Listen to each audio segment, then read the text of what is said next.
If you have your notebooks, you might want to turn to the ARIA letterhead section entitled Messianic Prophecy. I'll say some things by way of introduction, and then we're going to focus more specifically on Isaiah chapter 7.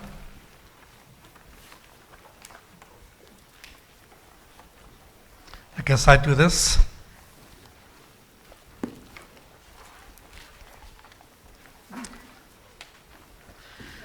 And notice on the top of that page, three things by way of introduction, beginning with New Testament usage.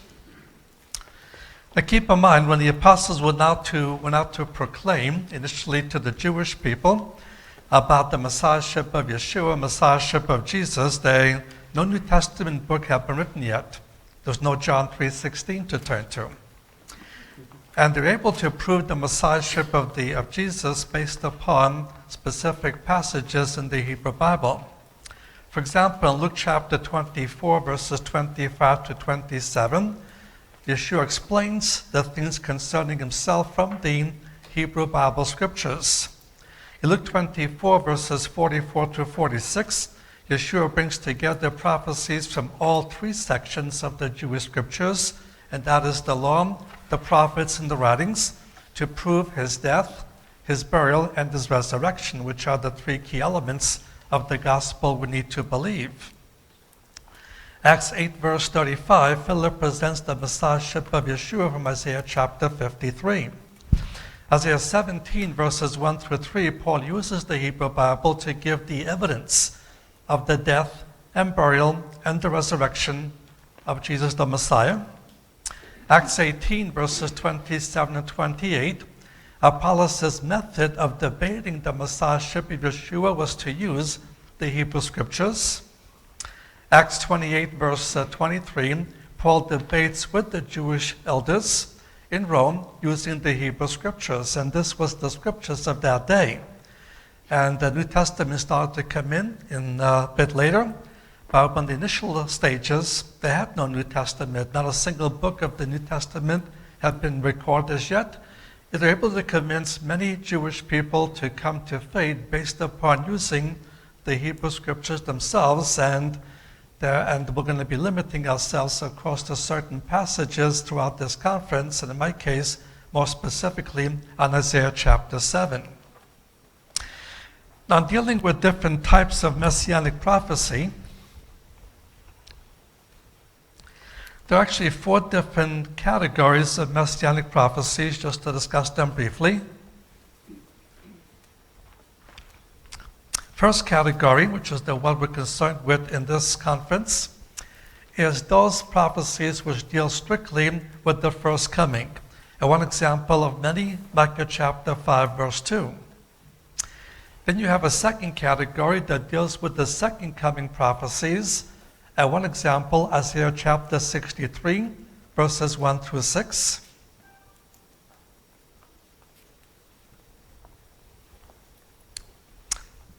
And then the third category are those which combine the first and second coming into one picture.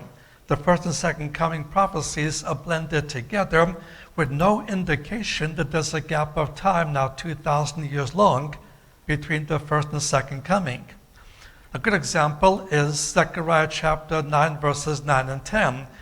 Where Zechariah chapter 9, verse 9 deals with the Messiah riding into Jerusalem on a donkey, and that deals with the first coming. The very next verse deals with the fact that the Messiah will also remove all weapons of war from Jerusalem and from the land of Israel. That did not take place at the first coming. And so this blends the first and second coming picture into one unit without implying there's a gap of time. Now we know the gap of time because of some other passages of the Hebrew Bible, but we would not know it from the Zechariah passage. Also Isaiah 11, verses 1 through 5, verses 1 and 2 focus on the first coming, verses 3 through 5 on the second coming and kingdom. And there's no indication of a gap of time between the first and second coming. And that's the third category of Messianic prophecies. And then we have the fourth category, the whole redemptive career. And what we mean by the whole redemptive career is it will include 4 elements: something about the first coming, something about the time in between, something about the second coming, and then finally the Messianic kingdom. And one clear example is Psalm 110, where you have all these 4 elements together. And so these are the 4 different categories that deal with Messianic prophecies. Now, the importance of knowing this.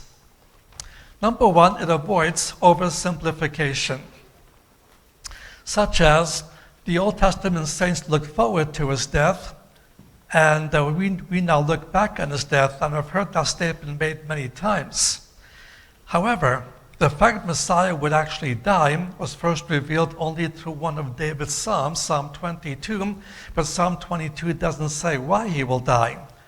The key passage is going to be Isaiah chapter 53 that clearly says he's going to die as an atonement, as a blood atonement for the people of Israel and ultimately for the world as well.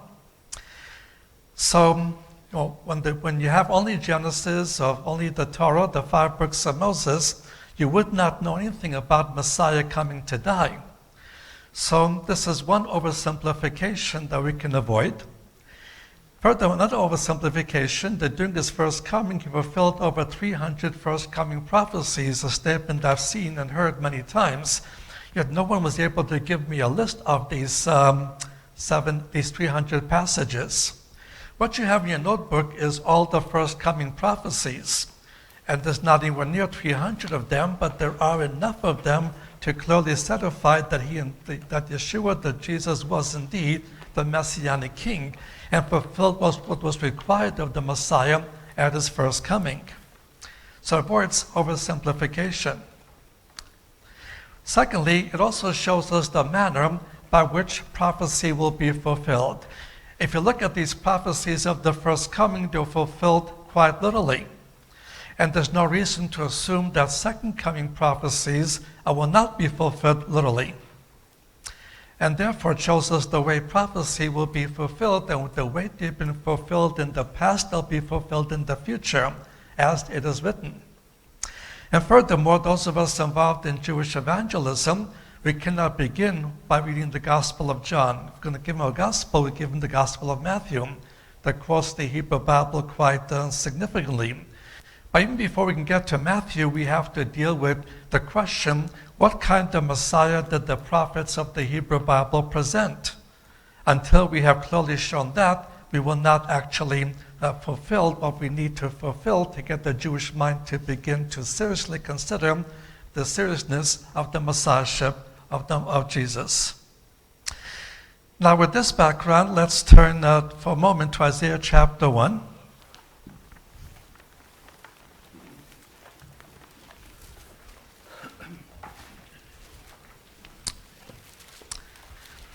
Isaiah's book is divided itself very nicely in 10 specific divisions. His first 3 divisions cover chapters 1, 2, 3, 4, and 5, which he gives 3 prophetic messages. And in the first 3 segments, what he does is lay down many motifs that he will develop in detail a bit later in his book.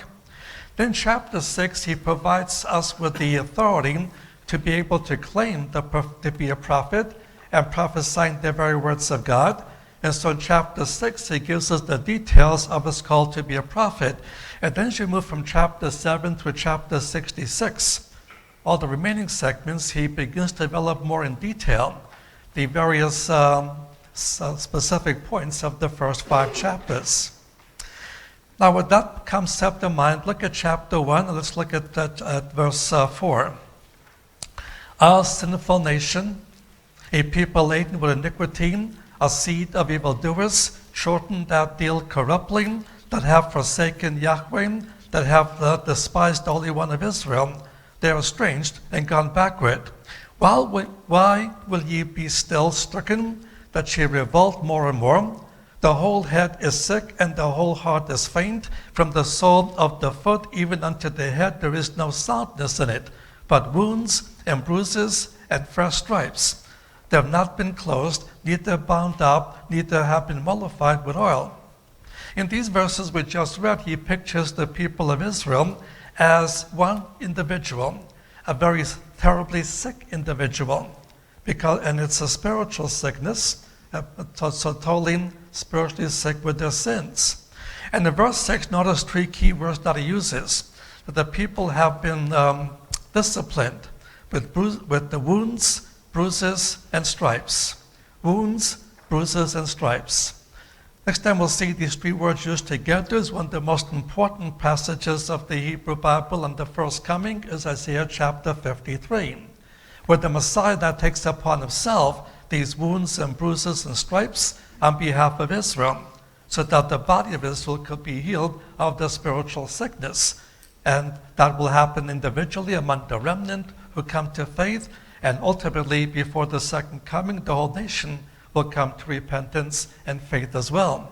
They'll change their mind about their rejection of the Messiah and change their mind, repent, and accept him as the Messianic king. Now, so with this background, let's now move to chapter 7.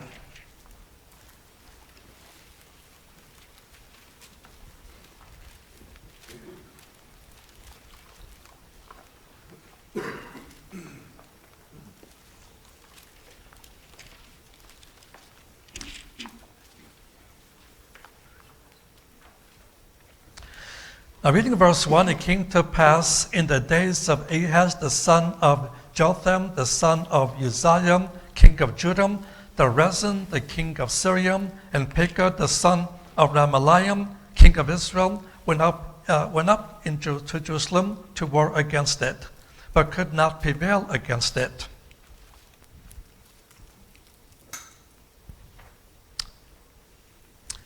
Now, he pressed with a historical background that will lead to a key prophecy about the virgin conception and virgin birth. What we have here is dealing with the three kingdoms. There is Israel, there is Syria, there is Judah. They're now facing a threat from a new empire rising, the empire of Assyria. Now, the country called Syria, that name is actually not its normal name in the Hebrew Bible. It was given, the name Syria is actually originated with the Greeks much later. And when they Bible it into English, instead of staying with the Hebrew name, which is Aramea, they chose to say Syria. And to avoid the confusion between Syria and Assyria, in place of Syria, I'll be using the Hebrew name Aram or Aramea. And so it is Judah, Israel, Aramea, and the empire of Assyria. As the empire of Assyria was rising, the kingdoms of the northern kingdom, Israel, and the kingdom of Aramea, joined their armies together to try to withhold the Assyrian threat. However, they saw they did not have enough people, enough of an army to be able to counteract the Assyrian army. And therefore they asked Judah to join them, but Judah chose not to join that union. And the king of Judah is Ahaz, and Ahaz was among the kings that did that which was evil in the sight of the Lord. So what initially happens is that the Aramean army goes against the southern part of the Judean kingdom, the area of what is now Elat, Ezion Geber, and takes it. Israel attacked Jerusalem but could not make the conquest that they were wishing to. So the time we have in verse 1, the Aramean army now came back northward and joined with the army of Israel to come against the people of Judah. And that is the news that is going to come now to Ahaz and to the house of David. So verse 2 says, "It was told the house of David, saying, Aramea is confederate with Ephraim. And his heart trembled, and the heart of his people as the trees of the forest that tremble with the wind."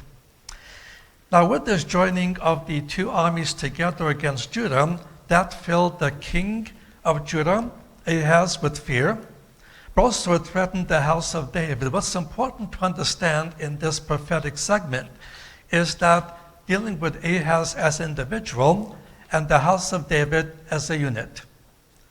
And we'll see why. Ahaz as an individual and the house of David as a unit. And so when the king of Judah learned about this new confederacy now threatening him, two armies, not just one as it was previously, he now begins to fill with fear.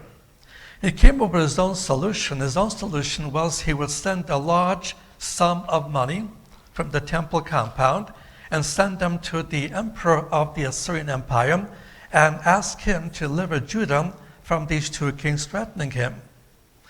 And he put his faith in being saved physically, not from the God of Israel or the God of Jerusalem, but rather he failed to believe in the Davidic covenant. And because of his failure to believe in the Davidic covenant, that guaranteed no one outside the house of David will ever have the right to sit upon the throne of David, is why he trembled with the trembling that he did. The details for your notes about the Davidic covenant are 2 Samuel 7, verses 11 through 17, 2 Samuel 7, 11 through 17, 1 Chronicles 17, verses 10 through 15, 1 Chronicles 17, 10 through 15, and Psalm 89. A long psalm, over 50 verses long, but it emphasizes the importance of the Davidic covenant. So keep in mind that the threat is not only to Ahaz individually, because if that's all the threat was, God might allow them to get away with it if they would simply pick someone else from the house of David to sit upon the throne of David.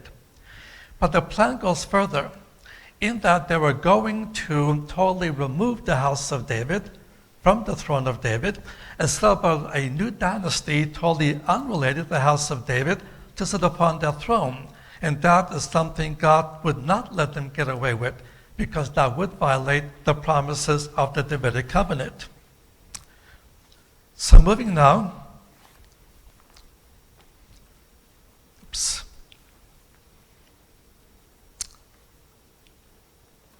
There we go. The message to Ahaz in chapter 7, verses 3 through 9. The verse 3 says, "Thus says Jehovah unto Isaiah, Go forth now to meet Ahaz, you and Shar-Yashub your son, to the end of the conduit of the upper pool in the highway of the fullest field." So Isaiah is told now, is told by God to confront Ahaz, who is now inspecting the water supply system, getting ready for another siege.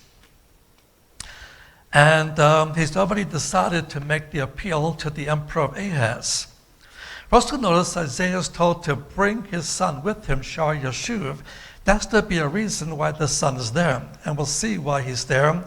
We'll see in a few minutes, but basically to serve as a sign in some capacity. And the place is where the water source was for Jerusalem, the only water source during the period of the Hebrew Bible. And then in verses 4, 5, and 6, we read about the threat against the Ahaz, but also against the house of David. In verse 4, "And say unto him, Take heed and be quiet, fear not, neither let your heart be faint, because of these two tales of a smoking firebrands, for the fierce anger of Rezin and Arameam, and of the son of Remaliah. Because Arameam, Ephraim, the son of Remaliah, have purposed evil against you, saying, Let us go up against Judah and vex it.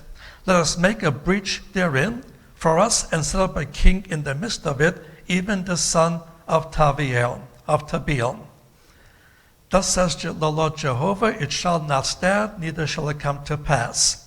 For the head of Arameah is Damascus, and the head of Damascus is Rezin, and within 65 years shall Ephraim be broken in pieces, so that it shall not be a people. And the head of Ephraim is Samaria, and the head of Samaria is Remaliah's son. If you will not believe, surely you shall not be established. As we come to verse 4,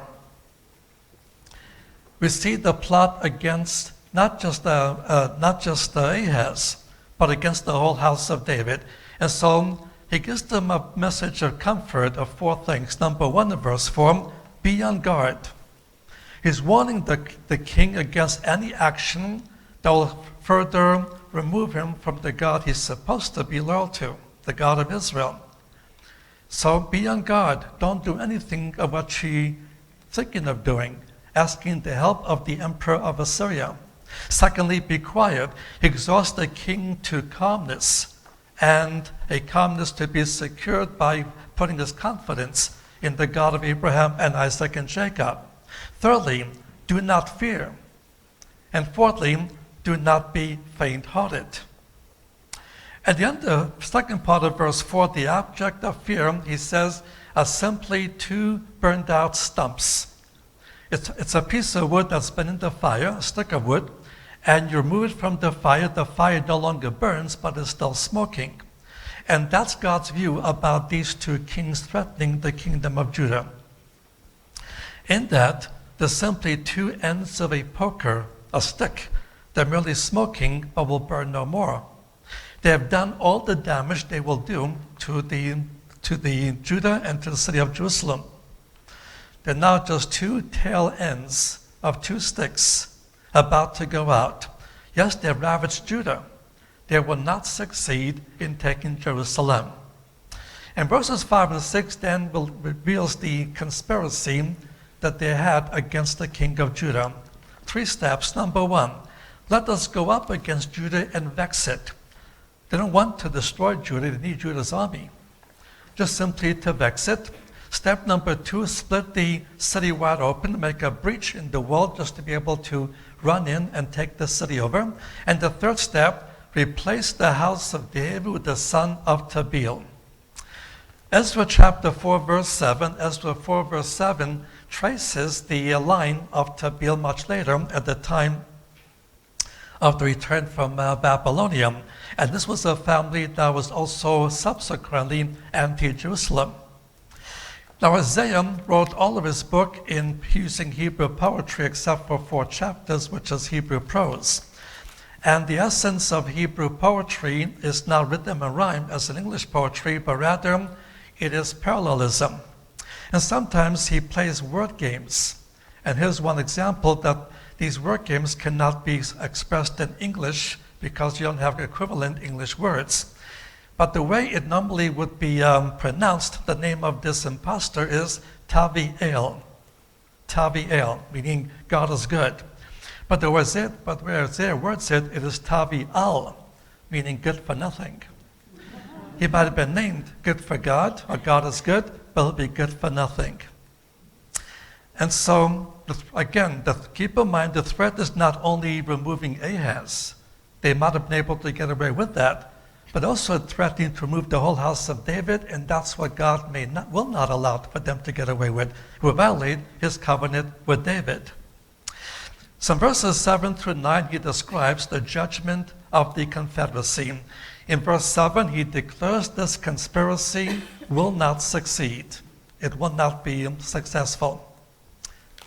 And then in verse 8, in the first part of verse 9, he declares the judgment. As for Rezin, the head of Damascus, he'll be the head of Damascus, he'll be nothing more than that. The second part of verse 8, Ephraim will not be a people in 65 years. We'll come back to that momentarily. Now the prophecy of Isaiah at this point of time was given in the year 735 BC. And the northern kingdom and the city of Samaria was destroyed in the year 722, 721 BC. That's only 14 years away. So why is he saying 65 years? When the destruction comes only 14 years later. Is he saying that because 65 years from his prophecy he'll no longer be living? If his prophecy fails, he won't be living to be responsible for it.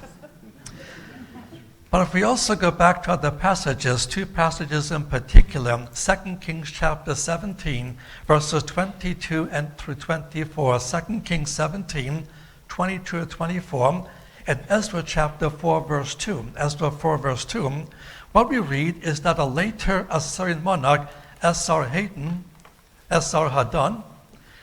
in the year 670 BC, finally shifted the population into full-scale captivity. So if you go from Isaiah's time of the prophecy till 670 BC, that's exactly 65 years. And the prophecy was given a specific timetable to a specific fulfillment.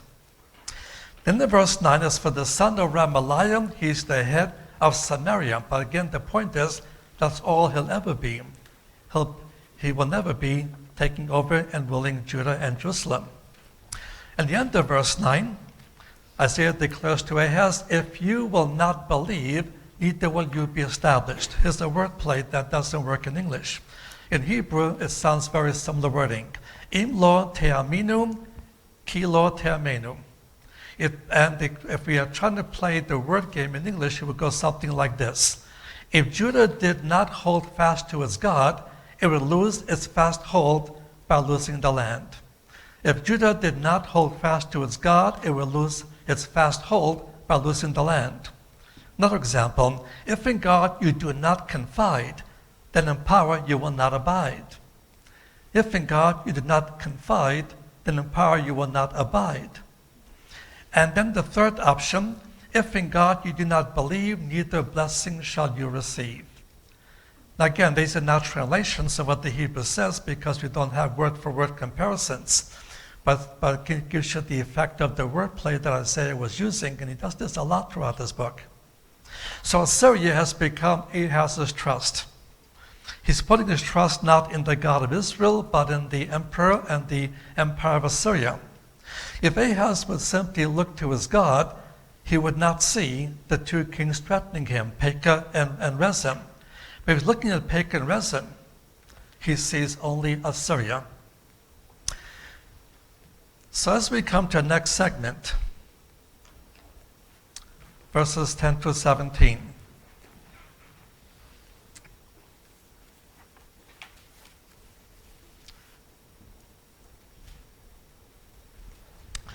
Now what we need to do with Isaiah chapter 7, verses 10 through 17, is to notice a situation in that in Old English, we used to have a difference between you in the singular and ye in the plural, but that's been dropped out of our modern English language. And so many renderings use the word you, and from English you cannot tell whether it's an absolute oneness or a compound oneness. And that's what's happening in verses 10 through 17. So there is one place in America they still have a distinction between the singular and the plural you. And that's the land where I now live, the state of Texas. You is singular, you all is plural.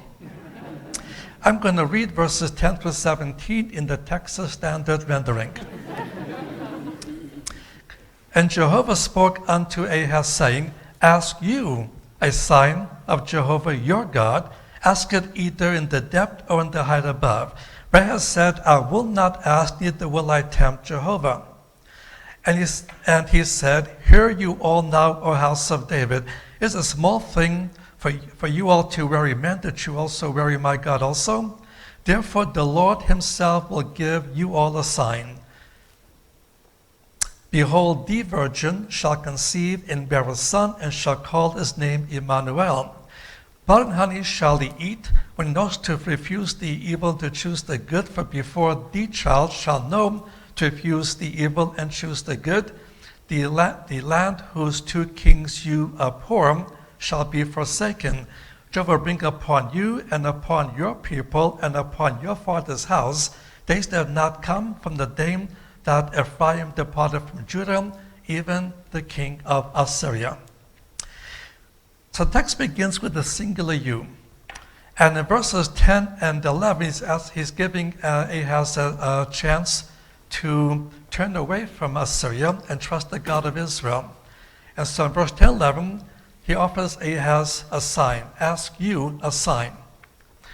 No matter what you want, no matter what supernatural event you want, whether it happens up in the heavens or on the earth or below the earth, whatever you ask for, God's going to do. Whatever it will take for you to be convinced you have nothing to worry about from the threat that you hear and have already partially received, it will not succeed in the end game. But then Ahaz suddenly plays a spiritual game and resorts to the law of Moses, Deuteronomy chapter 6, verse 16, Deuteronomy 6:16, you shall not tempt the Lord your God. But it's a fallacious usage of that passage because what the Mosaic law forbade the Jewish people to do is to ask God to authenticate his promises, his prophecies, by asking for signs. However, in this case, Ahaz is not initiating the request for a sign. God is offering him to perform a sign. And so he could have asked for that sign very easily. But he simply does a pious dodge. I will not tempt. I will not tempt the Lord. He does not want to lay aside his pro-Assyrian plans. So now in verses 13 to 14, Isaiah switches from the plural, from the singular you to the plural you. And now he's not addressing Ahaz anymore. Notice in verse 13, hear ye now, O house of David, because they're being threatened as well. And so he now resorts to the usage of the plural pronouns. And he's no longer merely addressing Ahaz. And he tells the house of David, because has often been unfaithful to the covenantal relationship, will you worry God? Will you worry men? Will you also make God tired? Therefore, because Ahaz refused to ask for a sign, therefore behold. And the word behold is in Hebrew a demonstrative article, directing attention to some person or something. It may refer to something in the past or present or future, but if it's used with the active participle, as is found here in verse 14, that is pointing out something future. Isaiah will use the word behold 43 times. It's always something future, one exception. The one exception is chapter 48, verse 7. 48, verse 7. Hence, it's not only the birth that is future, the conception that is also future. And then the next phrase, the Alma, the virgin, shall conceive in the future and shall bear a son in the future. Now, with a different article, the first thing you have to ask is, what is he referring to in the immediate context? And has any woman been mentioned since the context began back in verse 1, and there's been no mention of any woman, any Alma? So then you have to go to the larger context. Who would be a woman that the Jewish mind would have know something about, especially with Messianic connotations? As the first prophecy of the Messiah in Genesis chapter 3, verse 15. Genesis 3:15. I'll put enmity between you and woman, and between her seed. You shall bruise his head, he shall bruise your heel. You shall bruise his heel, and he shall bruise your head. And the first prophecy given of the Messiah is in Genesis 3:15. And so the logical place for Ha'alma, the Alma, the virgin, to be dealing with is with this wider prophecy, going back to Genesis 3:15. Now, in rabbinic theology today, they deny that Alma means virgin. It simply means a young woman. And therefore, there's nothing uniquely about this sign or this Messianic prophecy. And let's differentiate Alma with two other Hebrew terms. The other one term is the term Ne'ara. Ne'ara or Nara, that usually is rendered as damsel. It's used of a virgin in 1 Kings chapter 1, verse 2, 1 Kings 1, verse 2. It's also used of a non-virgin. It's used of Ruth in Ruth chapter 2, verse 6, Ruth chapter 2, verse 6, of a and Ruth was not a virgin, she was a widow. But another key word to deal with is the word Betulah. I'll spell it for you, B-E-T-U-L-A-H. B-E-T-U-L-A-H, Betulah. According to rabbinic theology, if this was to be a virgin, then it should use, Isaiah would have used Betulah, not the word Alma. Now the significance of Betulah is used in the Hebrew text. It's a general meaning of a single girl or a single woman without regard to age. A single woman, a single girl without regard to age. In most cases, it is used of a virgin, but not always. And sometimes, the writer has to explain what he means by that term. So keep your finger here in Isaiah and turn momentarily to Genesis chapter 24.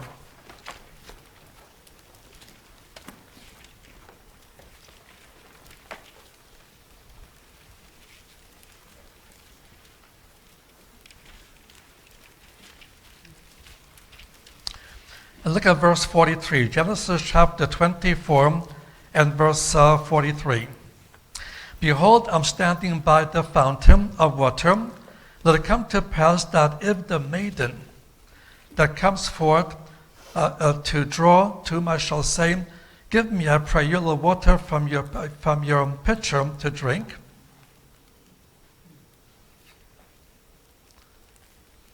I may have gotten the wrong verse.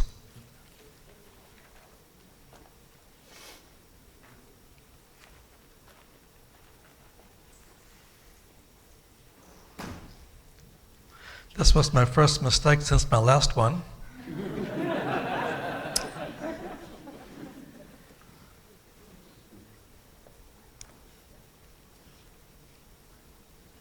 $43. 24:43. I don't see the phrase I'm looking for. Neither had any man known her. Let's try 24:16. 24:16. There it is. And the damsel was very fair to look upon, a virgin, Betula. Now, if that word was clearly a virgin, then you wouldn't need the next phrase. Neither had any man known her. Neither had any man known her. So Betula was clearly a virgin in every case, then you wouldn't need this explanatory phrase. Now look at the book of Judges, chapter 21.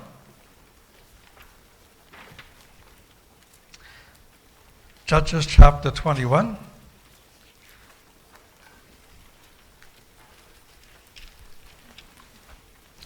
And look at verse 12.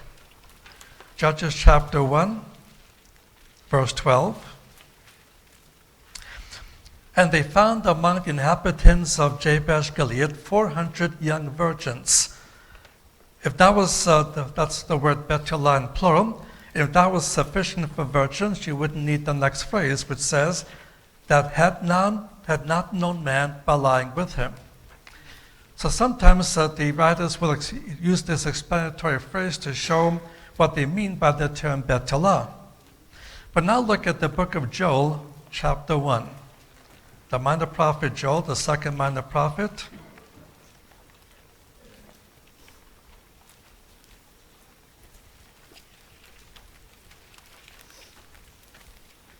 And look at verse 8.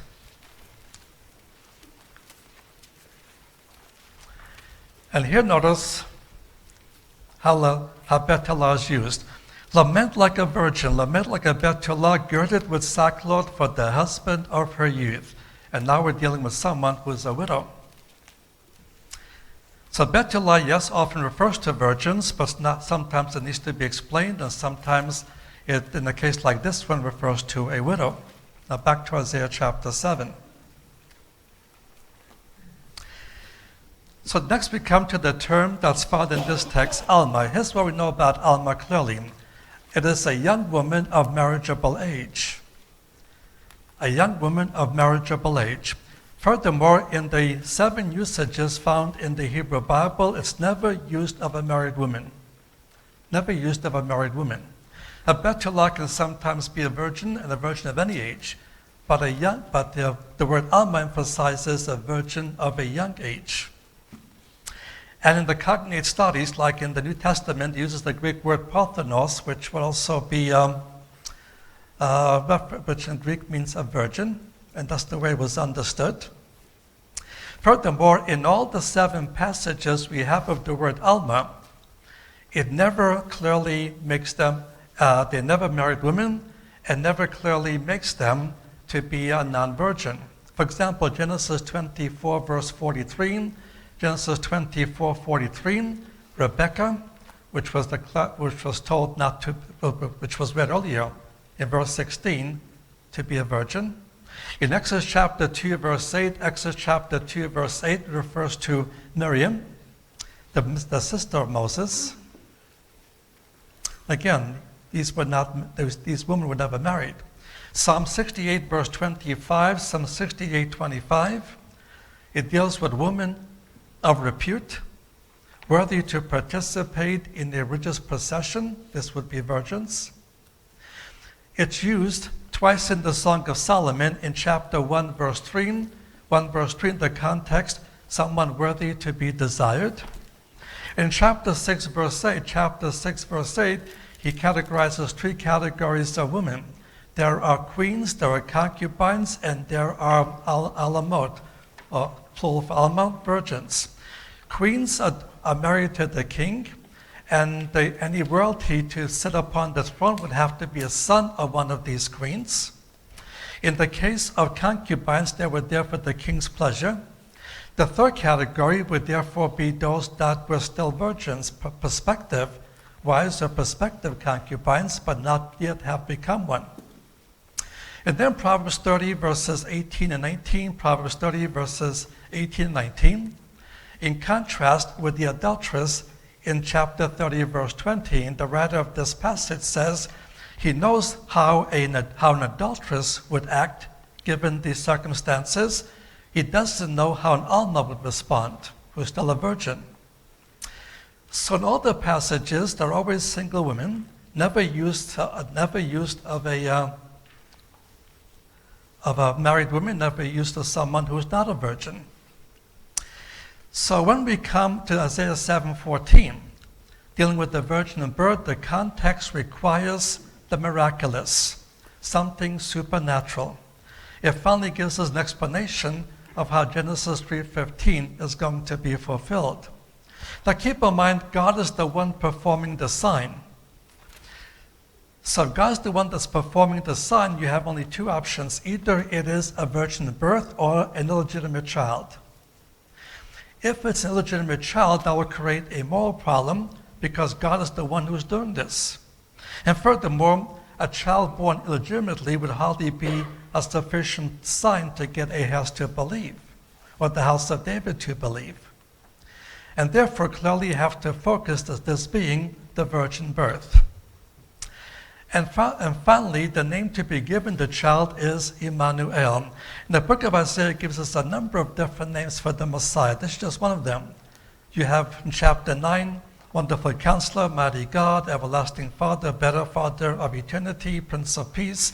You have even the name of Israel applied to the Messiah in Isaiah chapter 49, and also the other titles as well. And when the parents name a child, it shows the thinking of the parents, but when God names a child, it shows the actual nature of the child, and Immanuel means with us God, with us God. And God is the one that names the child. So to draw some summary conclusions, the sign here, notice, is given to the house of David, not just Ahaz. The 7 times the term is used in the Hebrew Bible, never is it a reference to a married woman. And the context requires something supernatural to create faith in Ahaz, to create faith in the house of David. And the flow of the context demands a virgin birth. So in chapter 7, Immanuel to be born in the future. Chapter 9 is viewed as being born. And in chapter 11 as already ruling in the Messianic kingdom. Now here's the issue the rabbis come up with. What good is this sign if it's really what we claim it to be, which won't happen for 7 more centuries? What benefit is this sign to Ahaz? What benefit will this be to him? And that would be a valid criticism. For example, if you came to me with some kind of a spiritual problem, and I was to say to you, listen, you don't have to worry about a thing. And I'm going to give you a sign that will give you confidence. 7 centuries from now, this and this is going to take place. Well, you won't be very much comforted by that kind of a sign.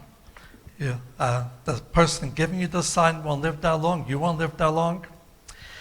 But notice in verses 15 to 17, he goes back to the singular. He now provides a different sign for Ahaz. For the house of David, it'll be the virgin conception, the virgin birth. And so the house of David cannot lose its identity until you have the conception and the birth of a virgin-born son. That's the sign for the house of David. But the sign for Ahaz is in verses 15 to 17. And here again, use the article for the child. Now, once again, for the child or the son, if you have a definite article, you look for the immediate context. Was it not the son mentioned? Yes, back in verse 3, God told Isaiah to bring his son Yeshua with him. And so there's got to be a reason for him to be there. And the point of verses 15, 16, and 17 is this, that before Yeshua is old enough to make moral choices, to know to choose the good and reject the evil, the two kings threatening you will be off the scene. They will no longer be a threat to you. They will be off your back, and they'll disappear. Now, this was fulfilled for Pekah, 2 Kings 15, 29 and 30, 2 Kings 15, 29 and 30. For Rezin, 2 Kings 16, verse 9, 2 Kings 16, verse 9. Now we come to verse 17. Again, that it was Ahaz was putting his trust in the emperor of Assyria and the Assyrian Empire. So now Isaiah tells him, if you want Assyria, you'll get Assyria, but much more than you want. Because when Assyria destroys the kingdoms of the Arameans and the kingdom of Israel, the Assyrians will not stop at the border of Judah.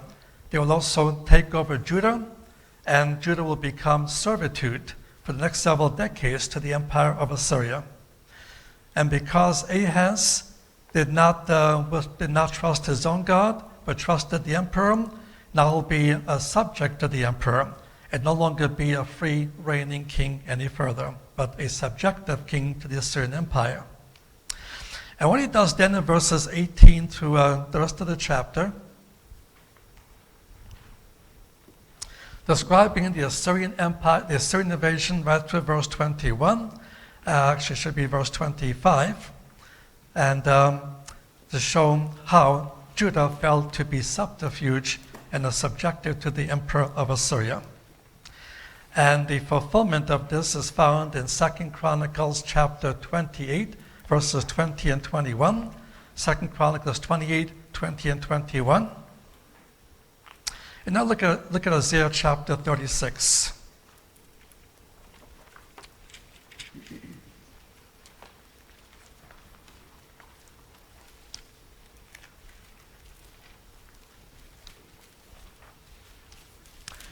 When Hezekiah became king after the time of Ahaz, he was a good king, one of the best kings according to the prophet evaluation of him.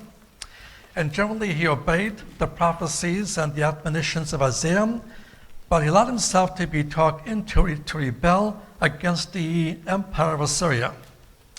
And Isaiah warned him against doing so, and his one act of disobedience was his rejection of the prophetic voice of Isaiah, and he joined Egypt and other nations to rebel against the Assyrian Empire.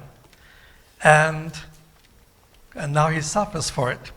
And while when Assyrian Empire and the Assyrian army arrived to Mount Carmel, all the other kingdoms that aligned with Hezekiah came to Assyria and submitted to him.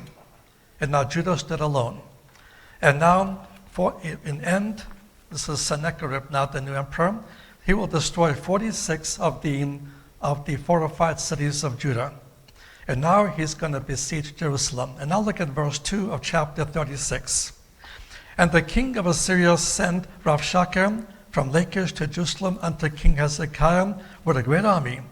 And he stood by the conduit of the upper pool in the highway of the fuller's field, the very same spot where Isaiah confronted Ahaz and told them not to rebel, but to submit to the God of Israel. And Ahaz refused, and Judah fell under Assyrian Empire authority. And now Hezekiah is being threatened, and the leadership of Assyria stands at the very same spot where Isaiah had previously confronted Ahaz, showing that Isaiah warned has happened and that the prophecy is about to be fulfilled.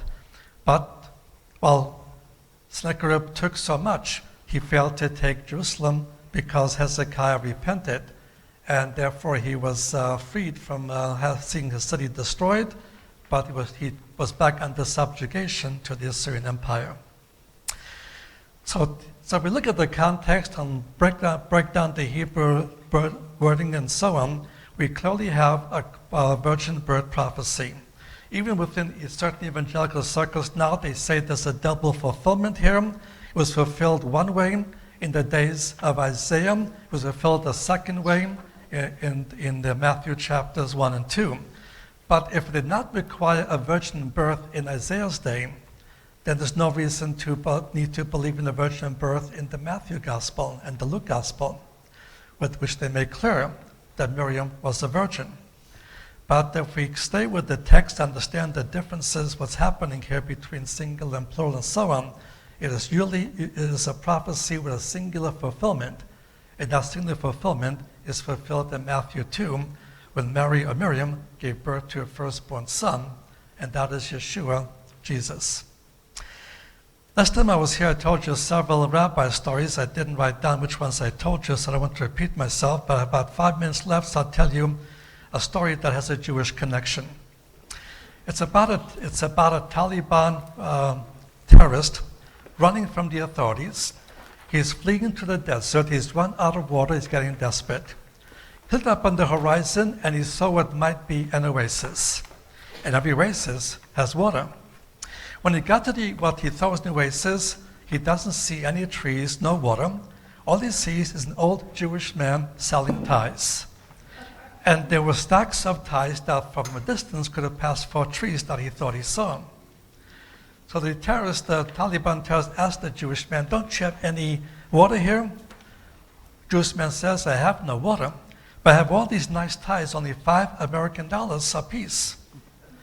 The terrorist says, "I don't want your Western garments. I am an Easterner, and I need some water." Jewish man says, "Well, like I said, I have no water, but look, I've got this nice silk tie, only $5 American. Terrorist says, "I hate Jews. I want to kill Jews. I wish I had the strength now to take this tie around your neck and kill you. But I need to reserve my energy. I need to find some water." Jewish man says, "I'll show you I'm a better man than you are. You hate me because I'm Jewish. You won't even buy a single tie, but I'll show you I'm a better man. If you simply walk straight between these sand dunes, after about a kilometer, you'll get to a crossroads where there's a nice restaurant there, has all the water you could possibly want. So go in peace, and may God bless you." As the terrorist leaves, he yells out, "I may come back and kill you yet, but right now I'm going to reserve my energy." He's gone for a while. After a while, he comes crawling back, crawling on his knees, crawling on his hands. He's got a $5 bill in his hand. He says, "They will not let me in without a tie."